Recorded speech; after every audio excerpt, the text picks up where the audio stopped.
आणि तसं साबित झालं, तसं सिद्ध झालं. स्वतःहून कदाचित नागपूरला बदली करून घेतली, कारण का सोलापूरवर जे कोणी अधिकारी आहेत, कलेक्टर लेवल असेल, SP लेवल असेल, CO लेवल असेल, म्युन्सिपल कमिशनर असतील, सगळ्यांवर प्रचंड दबाव आपल्याला दिसून येतो.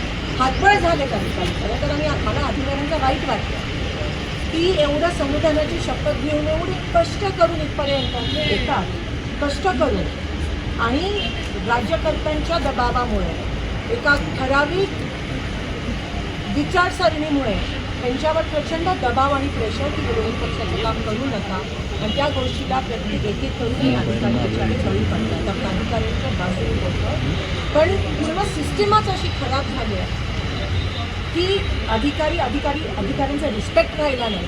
ते गव्हर्नमेंट शासनाचे नौकर म्हणून काम करायला लागले. तर ह्या गोष्टीचा मी त्या ठिकाणी निषेध करते आहे. अनेक दिवसापासून DPDC, खासदारांची DPDC निधी प्रलंबित आहे.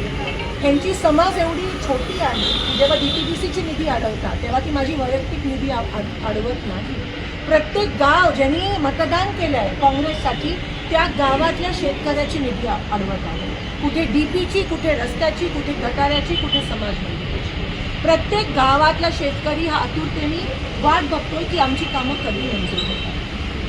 मग हा सरकारकडून, पालकमंत्र्यांकडून होणारा खूप मोठा पाप आणि अन्याय आहे आमच्या शेतकऱ्यांवर. कारण का इथे NDAचे खासदार असल्यामुळे, काँग्रेसचे खासदार असल्यामुळे ही निधी अडवण्यात आली आहे.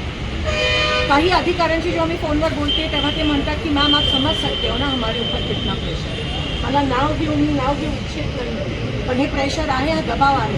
आज मी या पत्राद्वारे, कलेक्टर नवीन आले तामिळनाडूचे, संविधानाची शपथ घेऊन प्रचंड कष्ट करून इथपर्यंत पोहोचले. आम्ही निवेदन देते, 15 दिवसात आमच्या DPDCची, आमच्या शेतकऱ्याची, आमच्या कष्ट करणाऱ्या गावकऱ्याची निधी जर मंजूर करून दिली नाही तर आम्ही आंदोलन आणि किंवा आमरण उपोषणाचं आम्ही 15 दिवस देत आहोत. नाहीतर सगळ्या गाव, आज तुम्हाला काहीच नाही, ह्याच्यापेक्षा दुप्पट प्रत्येक गावातून लोक येऊन माझ्यासोबत या ठिकाणी आम्हाला उपोषणावर बसणार आहे, जोपर्यंत यांची DPDCची निधी मंजूर होत नाही. आता काँग्रेसकडून असं सांगितलं जातं, म्हणजे ते तुम्हाला विनंती केली आहे की शहराध्यक्ष पदाचं जी धुरा आहे ती तुम्ही सांभाळावी. माझा विषय आजचा हा.